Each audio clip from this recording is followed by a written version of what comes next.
So, you want to get started in wildlife photography.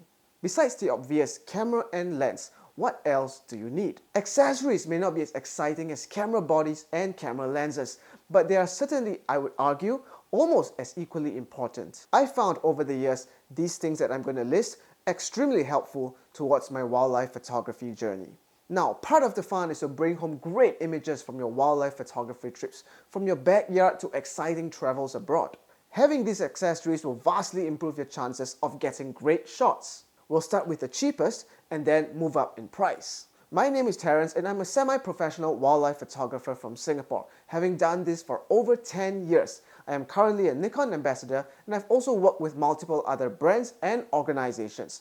My aim is to spread awareness about the biodiversity here on our planet, as well as to help you learn more about wildlife photography.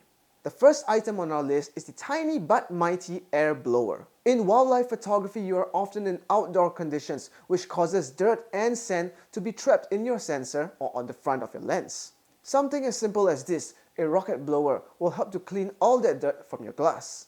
If you don't clean them, you will get these dust spots in your images. Now for photos, it may not be so bad because you could just go to Photoshop and clone them out, but for videos, it will definitely become a lot trickier.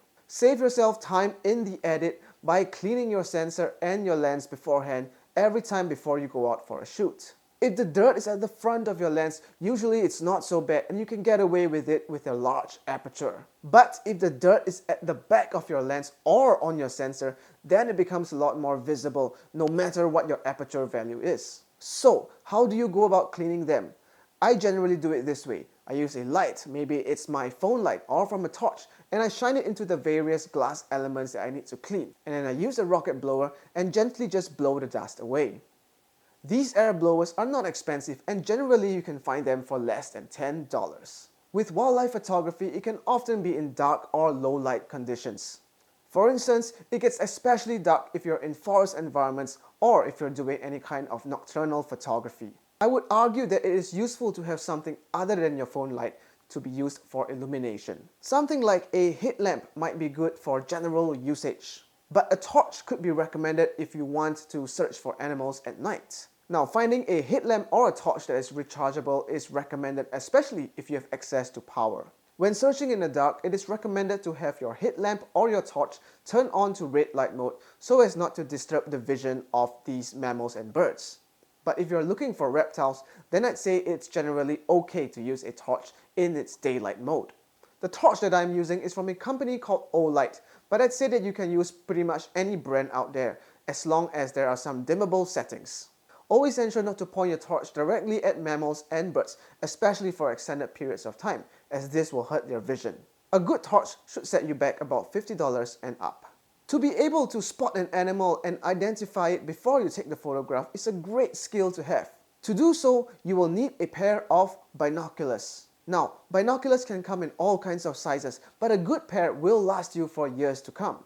So generally, binoculars have a numbered description to them. For instance, 8x42 or 8x42.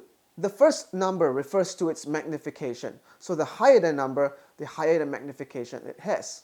The second number refers to the diameter of the front lens element. The larger the number, the more light that the binoculars is able to collect and thus improve your vision in low light environments. Now, you'll want to strike a good balance between the two. Too large of a magnification and you will get all these jitters and wobbles when you're viewing through the binoculars, and that means that you'll need a tripod, which is something that you may or may not want to bring along. Too large a front element would also cause the binoculars to be big and heavy, which can be cumbersome to bring around. I personally recommend something like an 8x42 or a 10x42 to get started in wildlife photography. The one I have here is by Nikon. It's called the Nikon Aculon A211, but I'm sure there are many other great brands out there as well. Investing in a good pair of binoculars and bringing it along for your shoots will enable you to spot animals way more easily. I'd say a good pair of binoculars should set you back about $100 and up. Many people are often willing to spend large, unimaginable sums of money on their camera and lens, but somehow are very stingy when it comes to their tripod or monopod. I've seen photographers place their most expensive camera and lens combination on a $20 tripod, which just doesn't make sense to me, because why would you place your trust in all that expensive equipment on something that is of poor quality and might break easily? But let's answer the question, why would you need a monopod or tripod? If you're waiting for an animal to do something, for instance, if you're waiting for a bird to fly, then you want to place your camera in a convenient position for you to shoot when the action starts. And if you want to get stable shots of animals with lower shutter speeds, especially in darker environments, then a tripod or monopod is something that is absolutely essential to have. A good monopod or tripod goes a long way and can last you for a decade or even more. I generally do not recommend using a ball head on the top of your tripod or monopod, as most of these ball heads are not able to handle the weight of long lenses that well. I generally would recommend a fluid head or a gimbal head if you want to buy one. Having a tripod with a leveling base or leveling head would be extremely helpful, especially in wildlife photography where we are oftentimes on uneven terrain. Also, having some kind of removable center column or even none at all would definitely help to get those low angle, eye level shots for animals. For monopods, I would tend to recommend something with foldable feet at the base so that you can get stable shots.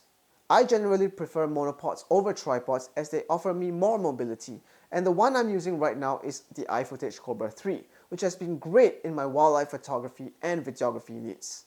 Personally, I think if you're looking to spend money on a good tripod or monopod, it should cost somewhere around $250 and up. Finally, for those of us that do a lot of hiking, a good quality camera backpack is something that I would definitely recommend as the last item on this list. As wildlife photographers, we tend to carry very heavy equipment in our backpacks. Your long lens itself would probably already weigh a couple of kilograms. Add onto that your camera bodies, your backup camera body, any specialty lenses, outdoor clothing, equipment, and all the other accessories that I mentioned up above, the weight gets quite a lot. And here's where a good backpack really comes in handy. To get rid of all that shoulder and back pains that come with carrying a normal camera bag, you'll need something that's even more ergonomic. You see, most of the camera backpacks that are on the market right now are actually not made for hiking. They are made to carry less equipment and travel over shorter distances. But there are certain companies out there that do make camera bags for outdoor photographers, and these are the kind of brands that you should be eyeing for. Features such as an adjustable torso strap, weather-resistant material, and large capacities are all factors that you should look out for when choosing your wildlife camera bag. It will make your wildlife photography experience that much more enjoyable, and it goes a long way. These bags are made to last a really long time, so you can be sure that even though you're paying a premium price tag for these bags, the investment is actually a good one. I'd say that these backpacks generally would cost about $300 and up, but definitely when choosing your camera backpack, be sure to look at online reviews first and know that what you're buying is suitable for your needs.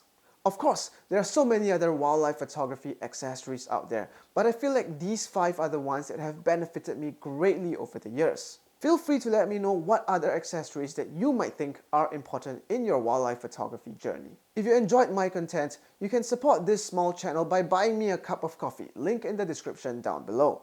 Or you can use the affiliate links down below to purchase any of the gear that I mentioned or reviewed.